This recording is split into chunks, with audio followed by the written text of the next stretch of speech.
If we was to fight right now on the streets, I'll break your fucking neck. And that's on my kids. And you know it, I know it, and the whole world know it. And I'm not talking about no fighting in the ring. If me and you was to fight outside, I will break your neck. You think he had a chance to win? But what makes you say that? You know, I mean, he need the money. I'm telling you, does he have a chance to win though? The world of fighting is now very busy. Terrence "Bud" Crawford, who is known as the pound-for-pound king, has agreed to fight Tank Davis.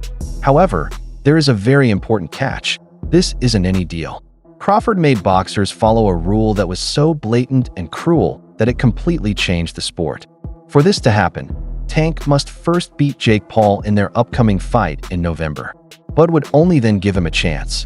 Now that this fight is about more than just belts and ranks, let's break it down. It has to do with honor, redemption, and character. It's also setting up one of the craziest stories in fighting in years. Gervonta Davis speaking about you. Is that ever a possible fight? Yeah, if he want to dare to be great, he can be like all the other fighters that moving up 2 weight classes and, you know, daring to be great. You would fight him. Man, tell him to come up there. he got to come to win 54. He said I got a glass chin. So tell him to come and touch it. Wow, man. Gervonta said you got a glass. He said I got a glass chin. Tell him to come and touch it. At 147? At 147. I'll make 147 for him. Ooh, see, oh man. You're gonna have a pre-camp. Then what the people gonna say? Oh, he's beating up on little guys. I don't know. Crawford is determined to keep his reputation alive. He recently beat Canelo Alvarez badly, which solidified his status as one of the best boxing trainers ever. But Bud didn't ignore Gervonta Davis when he called him out. Instead, he made his situation very clear. In the first place, you need to show yourself. Defeat Jake Paul. You know, unification, right? I know we last talked Big Bro first to Tank, right? And then, or is it... Whoever. I told Tank. Tank know what's up. You know what I mean? He know what he up against when he fights Shakur or Keyshawn. You know what I mean? He want to fight these guys that everybody in the world know that ain't gonna give him no fight. They not mentally there. You know what I mean? They might have a little skills here and there, but mentally wise, they not gonna be able to keep it up that whole fight. And them 2 guys right there, you know what I mean, is going to be the ones that, you know, give him his first L. At first glance, this might look like a simple problem. Tank is a world winner in 3 different categories. After all, Jake Paul is still known as the YouTuber Hope Kamia Pro Boxer. The picture is less clear when you zoom out, though. Jake weighs 195 pounds and is bigger and stronger. Tank, on the other hand, has never been happy fighting someone heavier than 140 pounds. It's about 60 pounds different. By making Tank do this, Crawford is basically daring him to walk through the fire before even thinking about getting into the ring with him. He should beat Jake Paul, shouldn't he? No, he shouldn't. You don't think? Sorry. So, I thought we were all unanimous here. Do you think Jake Paul beats Gervonta Davis? 70 pounds is 70 pounds. Gervonta Davis is very small. 5'5". He's tiny, bro. That's what I'm saying. Jake Paul, he's a little man. If Jake Paul's tucking up, move on, and absorbing punishment for walking forward, then look, there's a way to run it. Crawford's sickness is more than just a problem. Bud knows that Tank has recently been criticized for focusing on money fights instead of history fights. Remember that Tank didn't show up for his second match against Lamont Roach. This is the same Roach who beat Tank badly in their first fight, but he chose to fight Jake Paul instead. Fans were outraged. Some people said Tank was dodging real competition. Do you want that rematch next? And if so, how likely it is that we're to see that fight happen again this year? I'm not sure, bro. I'm definitely not sure, but hopefully we could get it before. Nah, it probably won't be this year. Is that the one you want next? It's definitely the one I want next, but it's not gonna be next. What is? You might see it in a minute. You definitely might see it in a minute. What does Crawford do then? Crawford takes a different tack. Tank says to Tank, "If you truly want me, the best fighter in the world, Then show me and the fans that you can handle the weight difference, the circus, and Jake Paul's pressure. The mega fight would only make sense after that. Crawford seems to be checking Tank's heart rate before judging his skills. Jake Paul versus Tank Davis. They just announced the fight. What's your instant reaction to that? I don't know what's going to happen with a 135-pounder going up against a 200-pounder. I think it's not a real fight. Jake just too big. Tank ain't gonna be able to get in from that jab. Jake land one good punch on Tank, it's over with. The fight with Jake Paul in November is already one of the year's most controversial. Jake is a cruiserweight, which means he is big, but Tank is naturally light. That's 6 weight classes apart. Fans watch the games and think that Tank will become famous if he wins. But if he loses, it will hurt his image. How do I even start to break down a Tank Davis versus Jake Paul fight? Tank, you know, a massively powerful fighter at 135 pounds, but his punch output is among the lowest in the sport. Jake has a pretty decent punch output for a guy that's 200 pounds. He hits hard in his own right, but doesn't have the skill and capabilities anywhere close, or the feet, or the hand speed, or the eyes anywhere close to Tank Davis, but has a power that Tank Davis has probably never felt, but just because Jake is naturally 70 pounds bigger than him, right? So 10 rounds, 3 minutes, who starts to show the wear and tear first? I know if Tank touches him on the jaw, it's probably not going to feel like roses, regardless if he's 135 or 150 or whatever he steps in that night. He's still a Tank and has still put guys down as he's gone up in weight, but Jake is just so much bigger. How much will the power that Tank has at the lower weight classes affect? Again, this is what makes Crawford's position so bad. Tank is not only being forced to fight Bud, but also to risk his whole bloodline. Think about what would happen if Jake Paul beat Gervonta Davis. Tank would not only forfeit the opportunity to face Bud, but he also faced the possibility of permanently losing his title as a pound-for-pound champion. Bro, when people, what I got from that is he's a hater. If you don't know me as a person, let's say you don't like me. You don't know me. You feel me? And I don't give a fuck. Him. If everybody including win, I mean, win. Fuck. Question for you. You're a proud father. This is not just a demand. It's a lesson in how to use power. Tank Davis is not the same person we saw a few years ago, dude. People feared him. Fighters were scared of him because he was strong, hungry, and had a dangerous instinct. The fire seems to be getting less bright now. He doesn't want to solve the hardest problems.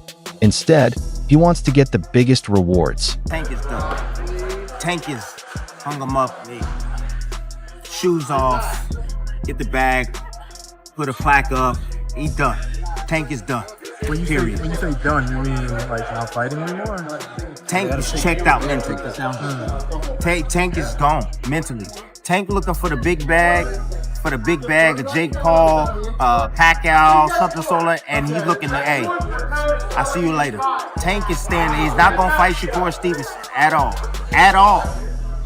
I don't care how much money Turkey offered, give him 4 Lamborghinis, whatever. Tank ain't taking that fight. Fans, pay attention.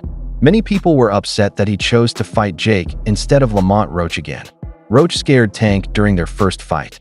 Roach won the second fight, and Tank's choice to walk away made many people think he was ducking. Tank did that, so I know the got in his eye, but they should have countered it. They would have countered it, would have went to Lamont Roach. What I didn't like about Tank, he was gassing up Lamont Roach way too much, and he was already talking about like retiring. He did a little distracted in the fight. That wasn't the same Gervonta Davis we're really used to seeing. It just lets you know how corrupt like these governing bodies are, bro. If that dude took a knee, not only did he take a knee, he's like, hold on real quick. Let me get this out of my eye. How is that not a point? Like, you know, funny thing, bro, that's why I cut my braids off. I had braids and I had the same thing. I went through the same when I fought Andre. That burning my eyes, so I cut that off. Now everyone is looking at him.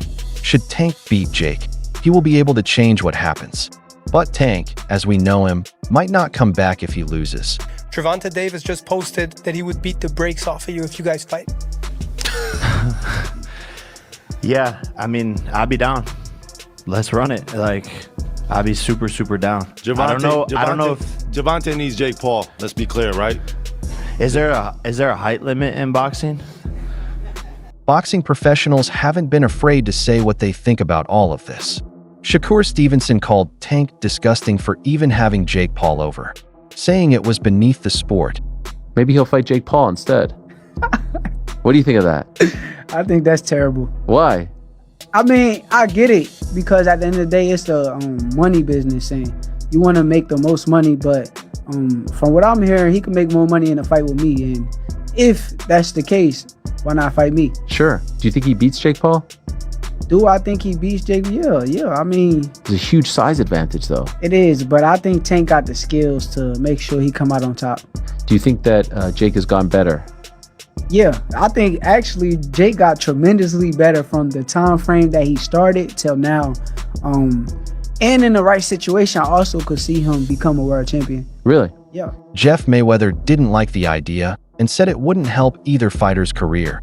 It's kind of weird because Jake Paul is extremely bigger than Tank, and I mean, but with it being exhibition, it makes sense. It's fine. He got a big name that he's gonna be fighting, but I mean, it really makes no sense because he's gonna be weighing over 200 and some pounds. Tank's gonna probably be weighing maybe at the most 147, 150. So I don't even understand why the fight is happening. Rolly Romero and Tapafimo Lopez, on the other hand, stood up for Tank and said that it was okay for men to chase the bag. You want a Tank and Jake type fight? Nah, that's theirs. Let them have that. What do you think about that? Do you think Gervonta has a better chance of knocking Jake out than Jake has a chance of knocking Gervonta out? Well, I'll tell you this, man. From the height difference, Gervonta gonna have to hit him on the low blows and the belly button, bro, because that's all he gonna reach. I think it's great, man. No matter what, man, it's giving the boxing culture something to look into. Yeah. So no matter what it is, it could be comical to a lot of people. It's a circus act, whatever you want, blah blah blah. But it's entertainment, and I think everyone's gonna want to tune in. Gervonta Tank Davis. It's sad we never was able to get a fight in. Got to do what you gotta do, but I get it, man. You got kids, you got a wife or baby mom, whatever it is. But you know, you gotta make your money, yo. You gonna make your money. You gonna call it quits, and you know, I don't blame you on that part, you know. And Jake Paul, you know, do what you gotta do. Don't get knocked out, and keep it cool. Nate Diaz thinks that the fight was strange and dangerous just because of the weight difference.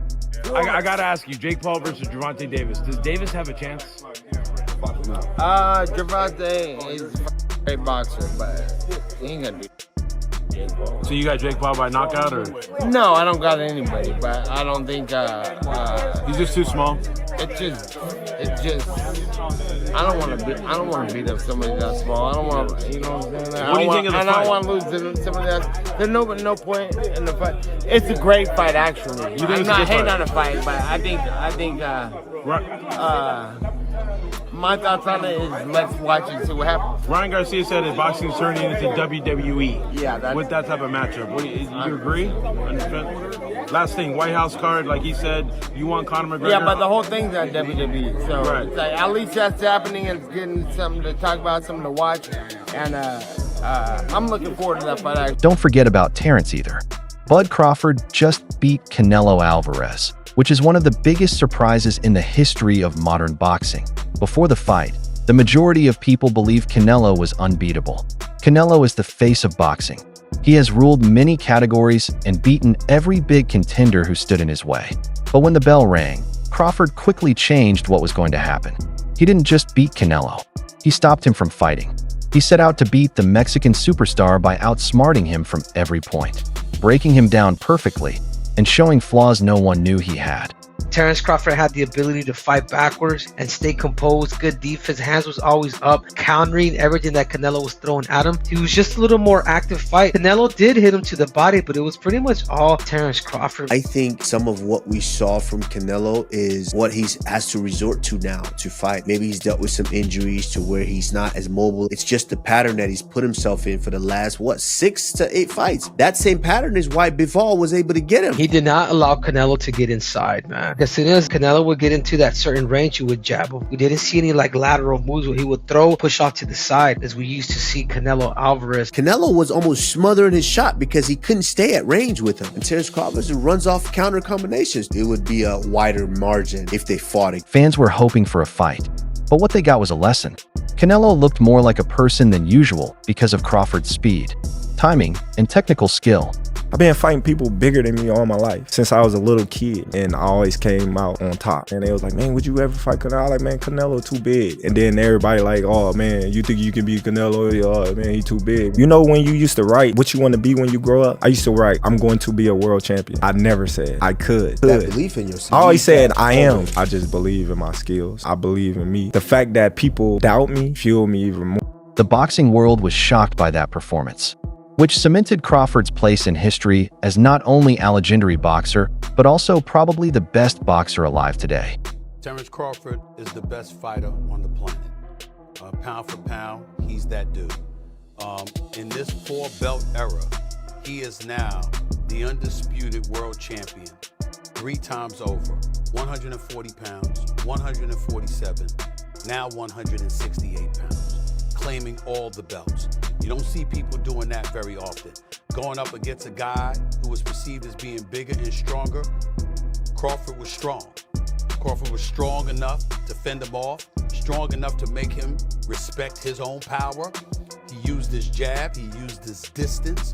He had poise in the ring, he wasn't rattled. He backed up and moved when necessary and kept us different. He exchanged enough to gain respect when necessary.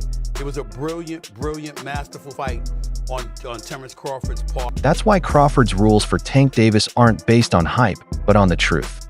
He is in charge and making choices. So Tank needs to show that he deserves to be a part of the conversation. Tank would never even think about to come up to 154. What about 47 though? Yes, if he get to pick his opponent. But Tank would never come from 35 to 54. Y'all got into it on social media around that time. Is that just you being competitive, like when that happens? Or is it like... I just really don't like that dude. Why though? Cause I just don't like him. Like, I really don't like him. That's like, just not your cup of tea. That's just not your... I don't like nothing about him. I just feel like, you know, he just one of these little arrogant little dudes that's using what he got to shield him. He got a lot of security guards around him, and he's in the limelight and stuff like that. But in certain situations, he wouldn't be acting like that. Do you like him as a fighter though? Yeah, he's a damn good fighter. Yeah, but like his core personality and his ways. The weight off the situation is one of the most important factors that contributed to tonight's events. Tank is a lightweight, while Jake Paul is more of a cruiserweight. That would be like asking a middle schooler to fight a varsity lineman. In fighting, size is important, but Tank is quick, strong, and skilled. Fans don't care about the numbers, though. Someone on YouTube just fought one of the best boxers in the world. But here is the problem: Tank size won't matter if Jake wins. The headlines will just say, Jake Paul beats Gervonta Davis, which is terrible for Tank's career. What the people have done has been crazy. Some people are excited and say Tank versus Jake will be a lot of fun. Some people are horrified and think the fight is ruining the sport. The stakes have been raised even more since Crawford got sick. The fight in November is no longer just between Tank and Jake, as fans know. The future of boxing's pound-for-pound supremacy will depend on this fight. Who do you think will win between Jake Paul and Gervonta? I don't know. It should be Gervonta, right? But the weight size and everything, we'll see. It's a fun entertainment. There are more than 2 stars competing for money here. Between Crawford and Tank, there is real smoke. Their back and forth has gone on for years, which is a lot longer than friendly competition. Before the fight, Tank, in his normal cocky way, said that he could easily beat Crawford if he put on more weight. That comment was very insulting to Bud, who had won many weight classes and been the undisputed champion at 147 pounds. Bud replied that he didn't think Tank was a good opponent and criticized the quality of his qualifications. How you feel about that fight? Is it even possible at a catch weight? There ain't no catch weight. You come up to 47. Not even entertaining a catch weight. No, I'm not. He's a champ though too, undefeated. And what champ? Come on, man, tell me what belt. You know boxing. You forgot Devin Haney is undisputed. Devin Haney got all the belts. He the champ. Nobody else the champ. I'm gonna come up here where the big boys at. All right, I'll welcome him. Crawford's sneaky remark about Tank's absence was a sly flex that showed he thought he was better than Tank. Crawford wasn't going to let Tank take the spotlight, so he clapped back and talked about his fame and money. On the other hand, Tank has made things worse. Tank went too far when he said mean things about Bud's family. It became personal that way. Crawford thought this was more than just rude. It was a simple rule violation. This is the kind of thing that's hard to forget or ignore. From then on, every hit, call out, and interview has hurt more. This is about a lot more than just clothes and paychecks. This talk is about honor, tradition, and getting even. There was some kind of crazy trash talk with Gervonta and Terrence Crawford recently. And one of the things that I've always kind of noticed is most of the time, one of the things that's kind of off limits is families. Like you usually don't, you know. I know where you're going with this. Yeah, and so I wanted to kind of understand what your thoughts was about like some of those comments that was made. I think it was about Terrence's wife. What, like in your mind, where? Because obviously, like you know, you've been in this sport. I think Terrence Crawford right now in the sport of boxing is the pound for pound best fighter in the sport of boxing right now. It's good to see him in his position, in the position that he's in. I think he has a beautiful family. I think he has a beautiful wife, a beautiful queen, a black queen. And there's nothing better than a black woman in this world. That's just my opinion. We all entitled to our opinion. And the video for today is now over. Remember to like, subscribe, and click the bell icon if you liked it so you don't miss any more movies. Do not forget to write your thoughts in the box below. Watch out for the next video.